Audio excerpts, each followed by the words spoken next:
students, welcome back to Radiant Student Online Service. Senang bisa bertemu kembali dengan teman-teman secara online. Wah, tanpa terasa sekarang sudah minggu terakhir di bulan November. Tinggal 1 bulan lagi menuju tahun 2026. Yuk kita pakai waktu dengan maksimal dan lakuin yang terbaik. Sebelum mendengarkan firman Tuhan, mari kita berdoa.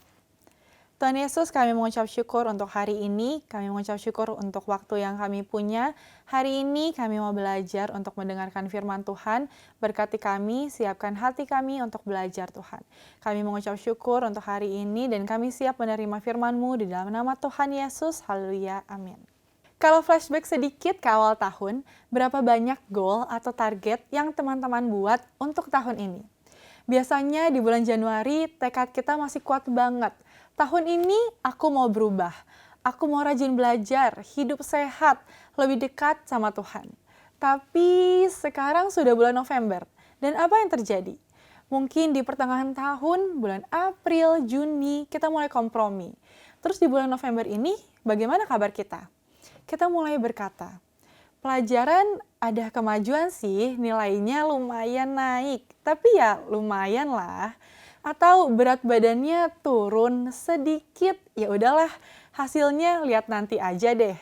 Hubungan sama Tuhan ya tergantung anugerah aja deh.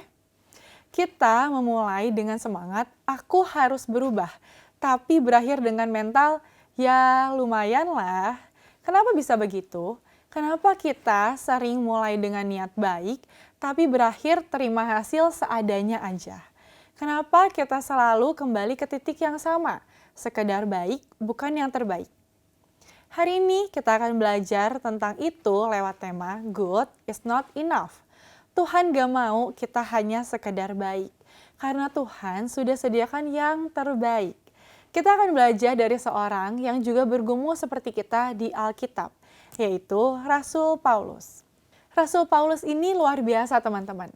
Dulunya dia penganiaya orang Kristen, bahkan membunuh orang yang percaya Tuhan. Tapi akhirnya dia bertobat setelah berjumpa dengan Yesus. Kemudian Paulus juga menulis 1/3 dari kitab Perjanjian Baru. Wow! Dan dari pelayanannya ini, dia membawa banyak orang mengenal Kristus. Hebat banget kan hidupnya Paulus? Tapi coba kita mau lihat apa yang dia tulis di Roma 7 ayat 15. Sebab apa yang aku perbuat, aku tidak tahu, karena bukan apa yang aku kehendaki yang aku perbuat, tetapi apa yang aku benci, itulah yang aku perbuat. Dengan segala pencapaiannya teman-teman, Paulus masih bergumul dan berkata, yang baik ingin kulakukan, tapi yang jahat justru kulakukan. Apa teman-teman pernah merasa begitu juga? Kita ingin disiplin, ingin benar, tapi tetap jatuh ke hal yang sama. Kita ingin berubah, tapi rasanya selalu aja gagal. Kenapa? Karena tekad manusia saja tidak cukup, teman-teman. Sebagai pelajar, tentu kita punya niat, punya tekad, punya keinginan. Aku mau ini dan itu. Aku mau coba deh belajar coding. Aku mau coba untuk ikut webinar. Mau rutin latihan soal-soal ujian. Tapi kenyataannya kita seringkali gagal. Tekad memang penting, tapi tekad itu terbatas. Seperti otot kita. Kalau dipakai terus tanpa istirahat, bisa jadinya lelah, bahkan cedera. Contohnya nih, kita punya tekad untuk mau makan sehat, malah lewat toko donat. Atau kita punya tekad juga mau belajar, tapi ada keluar season baru drama Korea, apalagi pemainnya kita seneng banget. Atau kita mau rajin doa, malah sibuk scroll TikTok sampai lupa waktu. Akhirnya kita menyerah dan kembali ke siklus lumayan. Seenggaknya adalah yang aku kerjain. Yang penting masih ke gereja. Yang penting naik kelas aja. Atau yang penting gak separah dia. Wah, malah jadinya compare teman-teman. Kita settle di posisi baik, bukan yang terbaik. Tapi Tuhan gak mau kita berhenti di situ. Dan Paulus kasih tahu jawabannya. Gimana caranya keluar dari jebakan lumayan? Yang pertama, your identity. Kita mau baca di Roma 7 ayat 24 sampai 25.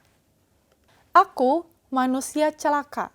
Siapakah yang akan melepaskan aku dari tubuh maut ini? Syukur kepada Allah oleh Yesus Kristus Tuhan kita. Kuncinya adalah Yesus Kristus. Perubahan sejati bukan dimulai dari tekad, tapi dari identitas baru di dalam Kristus. Iblis selalu menyerang identitas kita, teman-teman. Ini menjadi sasaran empuk untuk iblis. Contohnya, dikasih statement, kamu gagal sekali, berarti kamu bodoh. Atau kamu jatuh lagi, berarti kamu gak layak, udah gak bisa. Atau kamu berdosa, berarti Tuhan udah gak sayang lagi loh sama kamu. Tapi teman-teman, aku mau kasih tahu hari ini. Identitas kamu tidak ditentukan oleh kegagalanmu, melainkan oleh siapa yang kamu miliki, yaitu Yesus Kristus. Di 2 Korintus 5 ayat 17, siapa yang ada di dalam Kristus, ia adalah ciptaan baru. Yang lama sudah berlalu, yang baru sudah datang. Kita bukan cuma dikasih versi yang lebih baik dari diri kita yang lama, tapi Tuhan kita, Yesus Kristus, memberikan kita menjadi ciptaan yang baru. Dan yang kedua, power of Holy Spirit. Perubahan sejati terjadi lewat kuasa Roh Kudus.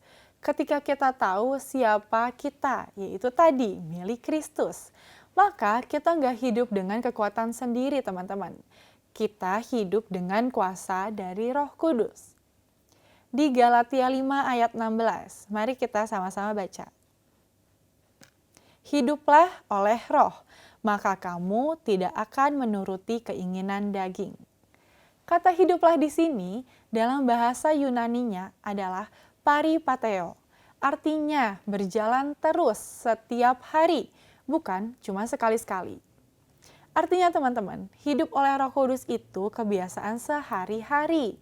Contohnya belajar mendengarkan suara Tuhan, bukan cuma sekali pas di ibadah aja, tapi belajar untuk melakukannya setiap hari. Belajar mau diarahkan dan dikoreksi.